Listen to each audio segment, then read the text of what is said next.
Hello students, आपका हमारे YouTube channel पर एक बार फिर से स्वागत है। स्टूडेंट्स, हम बात कर रहे हैं बायोकेमिस्ट्री और उसमें हम लिपिड्स की बात कर रहे हैं। तो अगर आपने हमारे यूट्यूब चैनल को सब्सक्राइब नहीं किया है तो प्लीज़ इसे सब्सक्राइब कर लीजिए और हम हमारे टॉपिक की तरफ चलते हैं। आज हम पढ़ने वाले हैं इस वीडियो में ग्लाइकोलिपिड्स के बारे में। तो ग्लाइकोलिपिड्स क्या होते हैं? ग्लाइकोलिपिड्स हैं glycosphingolipids are important constituents of cell membrane and nervous tissue particularly the brain. Glycolipids जो होते हैं ये इनका जो दूसरा नाम है ग्लाइकोस्पिंगोलिपिड्स। ठीक है, ये सेल मेम्ब्रेन है और नर्वस टिश्यू का इम्पोर्टेंट पार्ट है। पर्टिकुलरली ग्लाइकोलिपिड्स ब्रेन में पाए जाते हैं। Cerebrosides are the simplest form of glycolipids. Glycolipids का जो सिंपलेस्ट फॉर्म है उसका नाम क्या है? Cerebroside. They contain a ceramide sphingosine attach to a fatty acid. ये सेरेब्रोसाइट्स जो हैं वो सेरेमाइड रखते हैं एंड वन और मोर शुगर्स, और एक या एक से ज़्यादा शुगर्स को रखते हैं।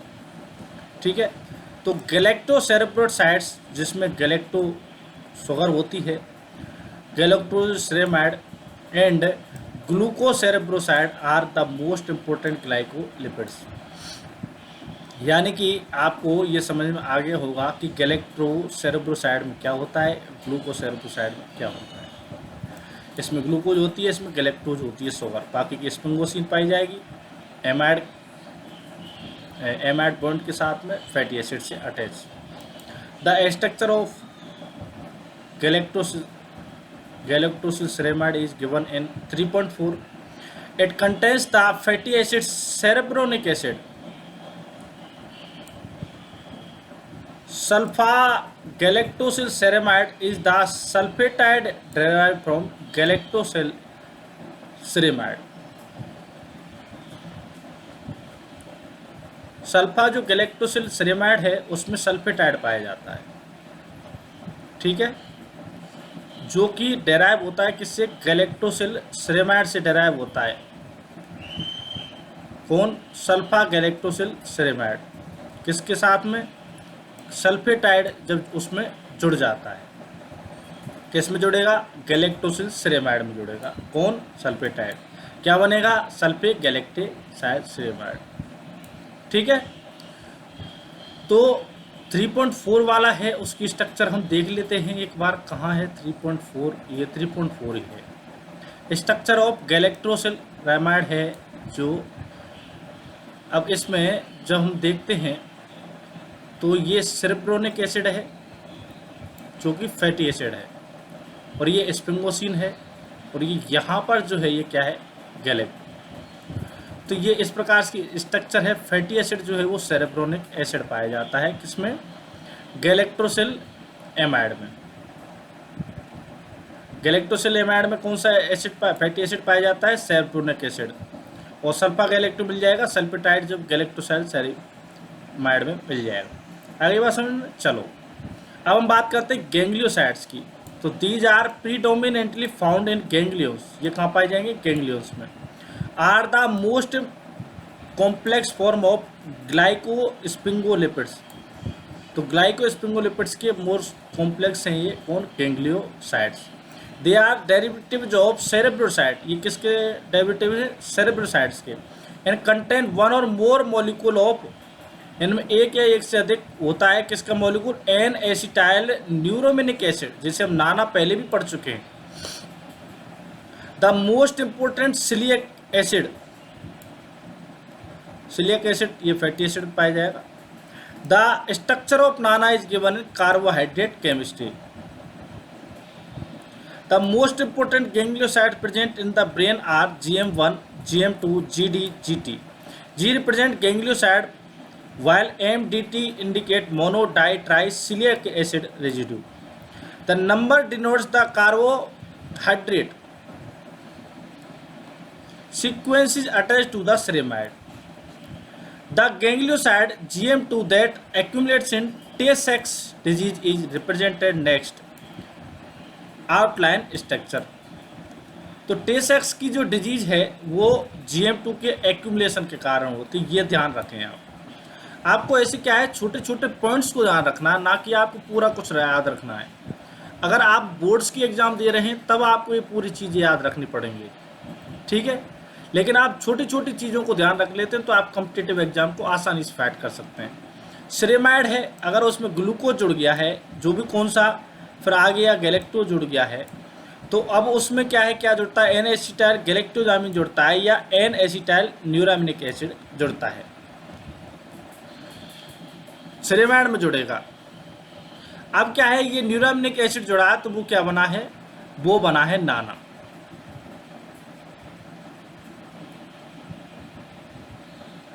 और अगर हम बात करते हैं कि जो लाइपोप्रोटीन्स हैं वो क्या होते हैं, तो लाइपोप्रोटीन्स जो होते हैं are molecular complexes of lipid with proteins.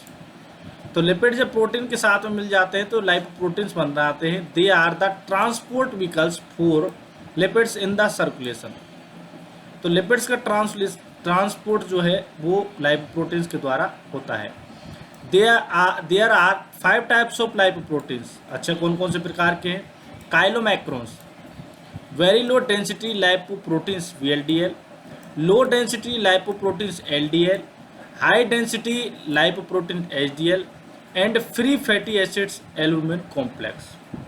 There structure separation metabolism disease are discuss together chapter 14 में। अब हम आगे बात करते हैं स्टीरॉइड्स के बारे में।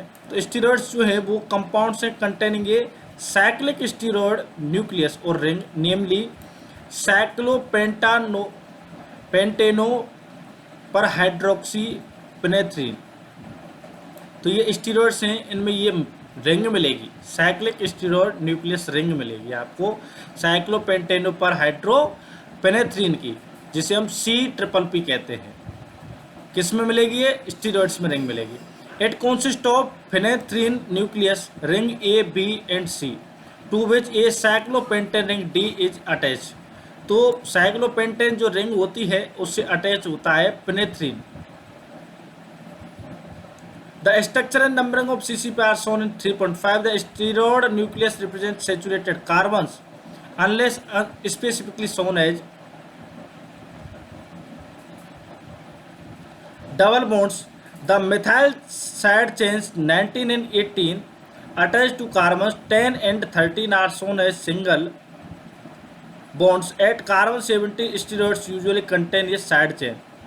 There are several steroids in the biological system. These include cholesterol, ये स्टीरॉयड होता है, बाइल एसिड्स, ये भी स्टीरॉयड होता है, विटामिन D, ये स्टीरॉयड होता है, सेक्स हार्मोन्स, ये स्टीरॉयड्स होते हैं, एड्रिनोकोर्टिकल हार्मोन्स, ये स्टीरॉयड्स होते हैं, साइटोस्टेरोल्स, ये स्टीरॉयड होते हैं, कार्डियक ग्लाइकोसाइड्स, ये स्टीरॉयड्स होते हैं, एंड एल्केलॉइड्स, ये भी स्टीरॉयड्स होते हैं। If the steroid contain one और more hydroxyl group it is commonly known as sterol. अगर एक या एक से अधिक हाइड्रोक्सिल ग्रुप होते हैं तो उसे हम स्टीरोल कहते हैं, मीन्स सॉलिड एल्कोहल। ठीक है, तो अब हम एक बार स्ट्रक्चर्स देख लेते हैं, क्योंकि कोलेस्ट्रॉल भी क्या है, स्टीरॉयड है। तो स्टीरॉयड मसल्स हैं, ये इस प्रकार से रिंग्स पाई जाती हैं। ये कितने कार्बन की है, 18 कार्बन, 19 कार्बन की ये रिंग है जो इस प्रकार से है।